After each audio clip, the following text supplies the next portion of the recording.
Hoje muitas pessoas já afirmam que há uma hierarquia dentro do Supremo Tribunal Federal. Ou seja, que eles têm um líder que manda no restante dos ministros. Seria esse líder o ministro Alexandre de Moraes. Uma matéria da Globo revela que o ministro Alexandre de Moraes não se importa com a opinião dos demais ministros e bate de frente com eles. E parece que os demais ministros têm até um certo receio em bater de frente com o ministro do Supremo, Alexandre de Moraes. A revelação dessa matéria, da Bela Megali, é importante para a gente entender. Até o Gilmar Mendes, que é o decano mais velho de casa ultimamente, parece que não quer bater de frente com o ministro do Supremo, Alexandre de Moraes. Outro ponto que a gente precisa falar também é da última decisão do ministro. Ele decidiu por bem conceder a prisão domiciliar humanitária, aquela que todo mundo brigava pela Débora Rodrigues por anos, ao Chiquinho Brazão. É aquele mesmo que foi acusado de mandar matar a Marielle Franco por questões de saúde. E aí é inevitável que uma avalanche de pressão surgiu sobre o ministro Alexandre de Moraes. Mas espera aí, por que concedeu ao Chiquinho Brazão e muitas outras pessoas, inclusive do 8 de janeiro, não tiveram esse benefício? E aí, esse questionamento, a briga por liberdade do Chiquinho Brazão ou da decisão que autorizou o Chiquinho Brazão ir para casa, não é por parte da esquerda. Não é por parte daqueles que lutaram anos ali querendo saber quem matou Marielle se fosse o Bolsonaro. Pois é, não foram por eles não. É a direita que está cobrando e são umas pessoas que, mesmo não sendo de direita, são sensatas que estão cobrando. Agora a esquerda militante está caladinha, parece que tomou chá de sumiço. A gente vai falar também ainda nesse editorial sobre a questão de saúde do Bolsonaro. Um novo boletim médico foi liberado, Bolsonaro está estável, mas o caso ainda exige cuidados. E a gente vai falar um pouquinho sobre isso aqui e muito mais que faz parte desse editorial. Então, muito obrigado pela confiança, pela credibilidade de vocês. Se você não é inscrito, a gente está tentando bater a meta. Eu sei que você consegue provar para a galera da esquerda que nós somos unidos. Então, inscreva-se no canal, manda para o seu amigo aí, fala, ó, inscreve nesse canal aí, vamos ajudar esse rapaz que está aí tentando trazer informação para a gente a bater 2 milhões de seguidores e mostrar que a gente está forte e tão unido, tá bom? Então, muito obrigado pela confiança, pela credibilidade. Para você que ainda não visitou a nossa biblioteca digital, eu tenho que anunciar para você aqui, né? Vamos lá, pessoal, ó, para você que pretende concorrer em 2026, clica aí, ó, Persuasão Política. É uma verdadeira consultoria ensinando você a concorrer a uma eleição e sair vitorioso. Então, faz o download do livro, tá? Você vai ter acesso ao livro aí, vai pagar o valor que você acha justo, tá bom? Bora começar de matéria que o bicho tá pegando. Vamos lá. Vamos começar com isso aqui. Moraes concede prisão domiciliar a Chiquinho Brazão por questões de saúde. Para quem não lembra, Chiquinho Brazão foi considerado o mandante da morte da Marielle Franco. A Marielle Franco era uma vereadora do Rio de Janeiro que, por questões de liberação de terras ali, de investimentos imobiliários, teve a sua morte decretada, dela e do seu motorista. Ela que estava brigando pelo que era justo, tá? Por melhores condições para as pessoas e combatendo a milícia, acabou sendo assassinada ali pela milícia. Durante anos, a esquerda jogava, inclusive com acusações levianas, dizendo que foi Bolsonaro que mandou matar Marielle Franco, até que se provou que não tinha nada a ver com Bolsonaro. Pelo contrário, o Chiquinho Brazão até tinha algumas alianças com a própria esquerda e com o próprio PT. Depois que descobriu-se que não era o Bolsonaro e o Chiquinho Brazão, pois é, acabou o assunto. Ninguém mais fala da Marielle Franco. Parece que a memória dela foi esquecida pela esquerda leviana aí, né? Só que o que acontece agora? O assunto volta à tona depois que o ministro do Supremo, Alexandre de Moraes, reconheceu que a saúde do Chiquinho Brazão não está tão legal e determinou a prisão domiciliar humanitária, ou seja, vai cumprir pena, mas em casa, né? A mesma que foi determinada a Débora, depois de muita briga e depois de muitas negativas, sabe, até imorais, que aconteceram contra a Débora dos Santos. Mas vem cá, a gente precisa pensar em alguns pontos. Sabe a alegação que foi feita para o Chiquinho Brazão para que ele possa ir para casa? Sabe o parecer do Procurador-Geral da República de que realmente a saúde do Chiquinho Brazão não está legal e de que ele poderia morrer na prisão? Foi a mesma do Clezão. Mas no caso do Clezão, mesmo com o pedido da Procuradoria-Geral da República, o ministro Supremo Alexandre de Moraes negou e todo mundo sabe o resultado do Clezão. Uma mãe e 2 filhas órfãos. Uma mãe viúva e 2 filhas órfãos. E a história ainda vai cobrar isso. Mas vamos lá. A dona Dalgisa, alguém se esqueceu da senhora que está em cadeira de roda, está com pensamentos, né, obscuros, né, de tirar a própria... Vocês sabem do que eu estou falando. Então, assim, uma situação muito complicada da dona Dalgisa. E imediatamente começou o questionamento. Peraí, autorizou a prisão domiciliar do Chiquinho Brazão, que é acusado de mandar matar a Marielle. Enquanto a dona Dalgisa, uma senhora de 65 anos, pobre, segue presa, acusada de tentativa de golpe de Estado. Não dá para falar que isso é normal aqui na República das Bananas. Dá para a gente comparar também nesse caso aqui. Olha só, Daniel Silveira está preso por falar num vídeo coisas contra o Supremo Tribunal Federal. O Chiquinho Brazão, solto por matar a Marielle Franco. Ou seja, o Daniel Silveira também fez o pedido, porque está com graves problemas de saúde, para ter a prisão domiciliar humanitária. Pedido esse que já foi negado reiteradas vezes pelo ministro do Supremo, Alexandre de Moraes. Nessa discussão, o André Marsiglia fez um comentário aqui que é interessante. Moraes autoriza a prisão de Chiquinho Brazão e ele escreveu o seguinte: a repulsa das pessoas diante desse fato ilustra bem porque a anistia é uma pauta de direito e não da direita. Débora passa mais de 2 anos presa, sem receber domiciliar, mas ele recebe em 1 ano. Clezão morre na cadeia e senhoras com doenças graves não estão recebendo atendimento, mas esse senhor recebe e volta para casa. O direito exercido com desproporção se torna vingança e não existe Estado vingativo e, ao mesmo tempo, democrático. Olha, eu acho que eu não poderia escrever melhores palavras do que essas advindas aí do ilustre colega de profissão, né, o advogado André Marsiglia.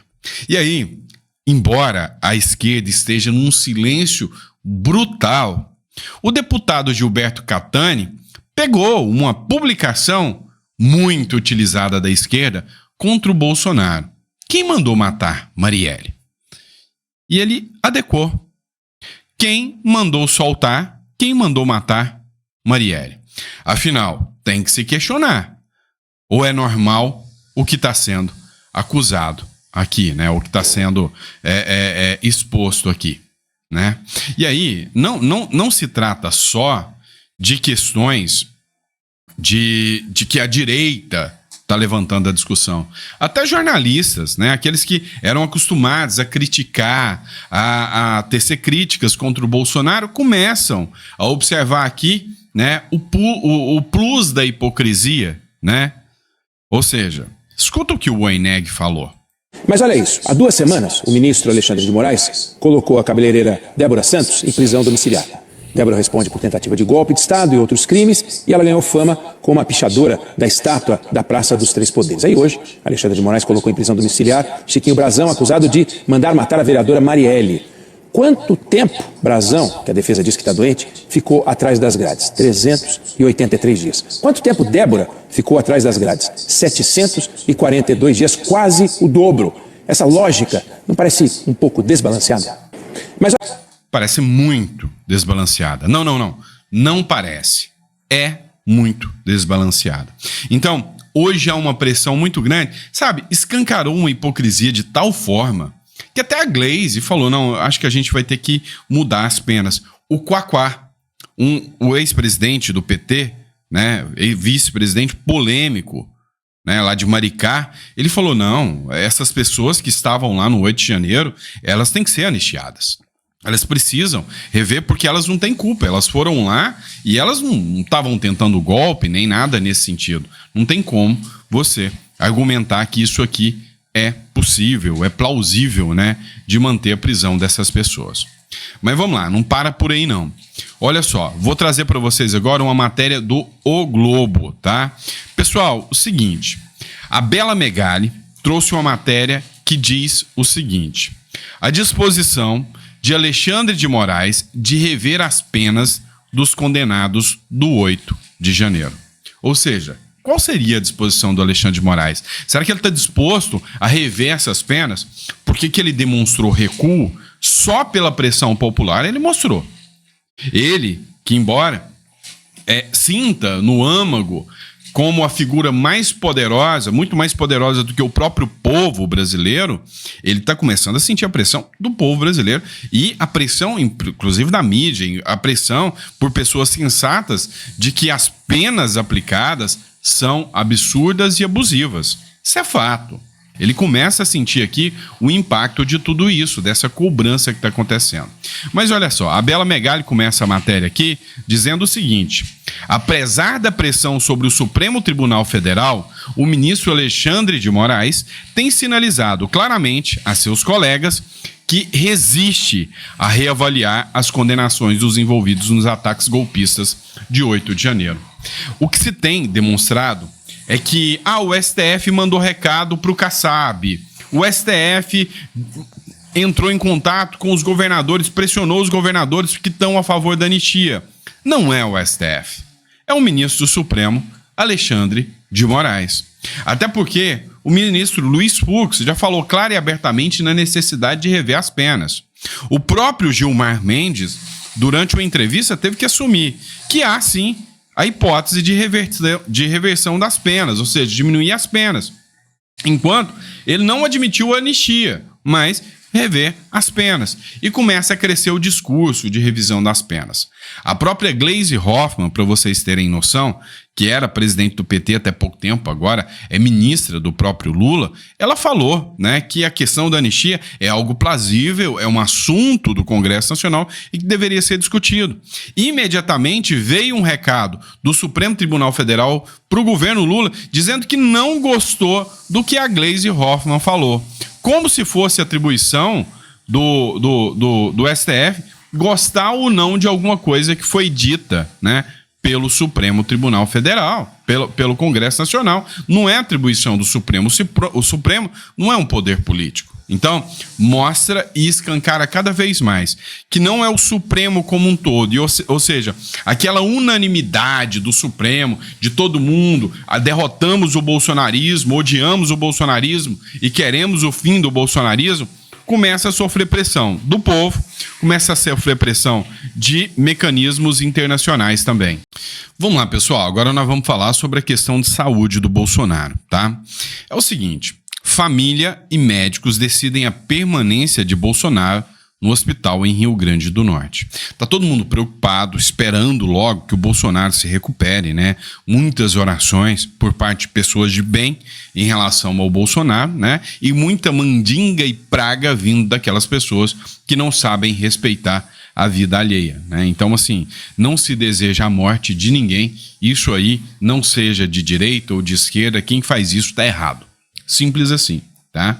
Agora, o Bolsonaro está ainda inspirando cuidados. Para quem acha aí que o Bolsonaro está fora de risco, não é bem assim.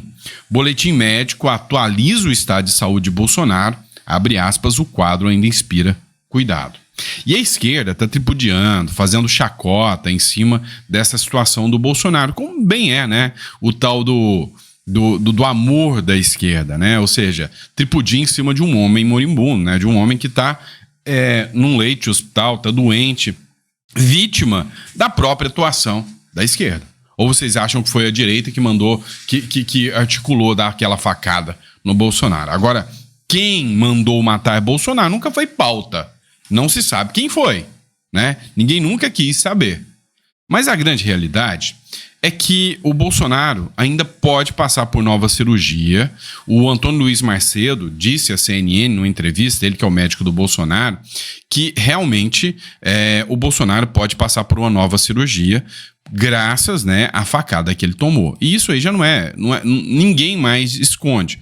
A própria CNN, ao falar sobre o fato, atualizou o estado de saúde do Bolsonaro e demonstrou que ele não tem nenhuma previsão de alta também. Olha só. Fernando, não há dúvida nenhuma de que isso foi provocado pela facada, ainda é uma consequência, um desdobramento da facada de 2018. Qual é a gravidade desse quadro? O que pode acontecer daqui para frente? Já está descartada uma transferência, eu digo uma transferência de urgência para São Paulo, onde normalmente ele é atendido? Depois que nossa equipe o atendeu logo cedo, liderado por Dr. Hélio, que aqui está, a gente estabilizou o quadro, fizemos uma série de exames e com o decorrer do dia a gente observou que o quadro ficou estável, não ensejando uma necessidade de cirurgia de urgência agora, né, imediatamente, mas é óbvio que está relacionado realmente a essas muitas intervenções no aparelho digestivo que ele já teve. Mas o mais importante agora é que o quadro se estabilizou e agora a análise é contínua, né? Vamos analisando, nos avaliando a cada 6 horas para definir qual a melhor estratégia, que no momento ainda é o tratamento conservador. Doutora... Pois bem, aí vocês viram que não tem mais qualquer questionamento. É relacionado à facada. Aquela mesma facada que a esquerda fez questão de espalhar uma fake news dizendo que a facada era fake. Né? Mas ninguém que falava que a facada era fake, até deputados aí, foram incluídos em qualquer inquérito das fake news, né? A versão da verdade deles é bem peculiar, se é que a gente pode dizer assim. E tanto é peculiar que olha só isso, os ministros do Lula começaram a engrandecer o grande SUS pelo trabalho maravilhoso que o SUS tem, né?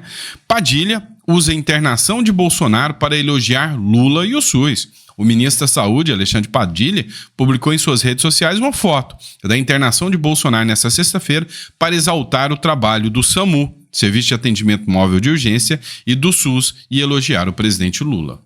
Concordo que o SAMU tem que ser elogiado, principalmente os profissionais do SAMU, que fazem mágica por culpa de vocês políticos, os médicos que fazem mágica por culpa de vocês políticos, mas o Lula não. Mas nem de longe. Nenhum político aqui merece tanto elogio assim por causa do SUS. Tá, cá entre nós. O SUS é muito importante. Sucateado pela quantidade de roubo que esses políticos fazem no nosso Brasil. A cada escândalo, a cada mala de dinheiro que é encontrada e a cada pessoa que morre, a culpa é de vocês. Totalmente de vocês. Entendam o seguinte, lindo, maravilhoso, Bolsonaro foi socorrido rápido pela governadora, mandou o helicóptero, foi tudo uma maravilha. Mas as pessoas comuns também são assim?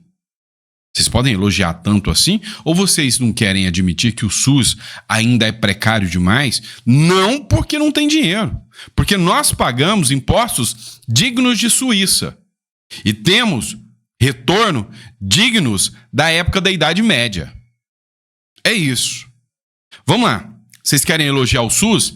Talvez pergunte para a família desse jovem que morreu sentado no UPA enquanto aguardava atendimento lá no Rio de Janeiro. Vocês lembram do caso?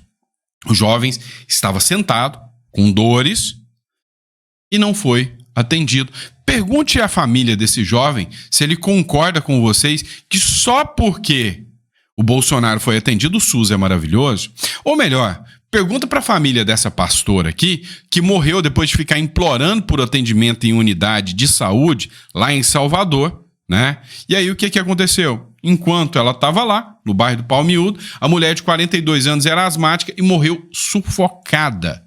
Pergunta para a família dela, quem sabe ela possa te responder. Ou então, aqui em São Paulo, na Gazeta de São Paulo, mulher agoniza até a morte enquanto o médico mexe no celular. Né? Matéria do dia 14 de março de 2025. Mas não virou repercussão. Não virou repercussão. Mas pergunta para a família dela, tá? Talvez ela possa te responder, tá? O que aconteceu? Se o SUS é tão bom assim, não é? Então, assim, o problema é isso aqui, ó. Ninguém conta para você, mas foi congelado 4,4 bilhões do Ministério da Saúde. Sabe para quê? Enquanto foi liberado bilhões e bilhões para emendas para deputado se reeleger. Mas viva o SUS! Viva o SUS! Sim, viva o SUS. O SUS é sério, os trabalhadores são sérios, muitos, a maioria, mas ainda tem lá o médico que está no celular enquanto tem gente morrendo. Isso existe. Já é precário, mas o cara não quer trabalhar. Há negligência, sim. O SUS é importante, os enfermeiros são batalhadores, são trabalhadores. Eu conheço o SUS, já fui internado pelo SUS milhares de vezes. O SUS salvou minha vida. Em 2021, na Covid, eu fui para UTI, eu tive um tratamento espetacular pelo SUS. Era onde tinha leito por causa da Covid, eu quase morri, fui entubado. Eu reconheço, mas não graças a vocês. Não há como vocês serem tão hipócritas ao ponto de parabenizar o governo Lula por causa do SUS, não. O governo Lula 2, matéria do Poder 360. Agora, essa matéria foi publicada em 2024, novembro de 2024. O governo Lula 2 foi o que mais fechou leitos do SUS, diz um levantamento. O Instituto Teotônio Vilela, do PSDB, usa os dados do DataSUS e mostra os fechamentos desde 2006, divididos por governantes. Pois é, só para constar para vocês, o que mais fechou leito do SUS foi o cara que você acabou de elogiar. Então, cá entre nós, você só pode estar de brincadeira, né? Agora, você quer saber quando é que foram mais criados, né, leitos do SUS? Você quer saber? Deixa eu contar para você. Dá uma olhada nesse gráfico aqui. No primeiro governo do Lula, em 2016, 18 mil leitos foram fechados. Depois, no governo Dilma, 16 mil leitos foram fechados. No Dilma 2, 9 mil leitos foram fechados. Depois, no Temer, 9 mil leitos fechados. No governo Bolsonaro, foram criados 9.199 leitos. Agora, no terceiro mandato do governo Lula, 2.087. Viva o SUS! Viva o Lula! Né? Pois é, isso aí não tá colando mais não, tá? Não tá colando, não tá convencendo.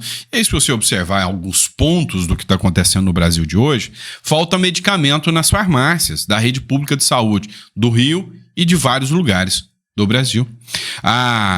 O Conselho de Municípios informou que está faltando medicamentos, né, em vários estados, em vários municípios. 6 a cada 10 reclamam de falta de medicamentos. Anvisa, ora... Vamos lá, essa matéria saiu ontem, que tal eu apresentá-la para vocês? A Anvisa pode colapsar em 2025, diz diretor-presidente da agência. E aí? Né? Então, cá entre nós, usar, né, esse argumento para tentar vangloriar um político, beira o ridículo. Beira o ridículo. Abraço, pessoal. Desculpa já te apurrinhar logo de manhã num sábado, né? Com até uma certa revolta aqui nos ar, né? Essas pessoas vivem num universo paralelo, num universo de Nárnia, onde na cabeça deles o SUS é totalmente maravilhoso e quem não ferra o SUS não são eles, não. Eles são os salvadores do SUS. Chega de piada, né? Chega de piada.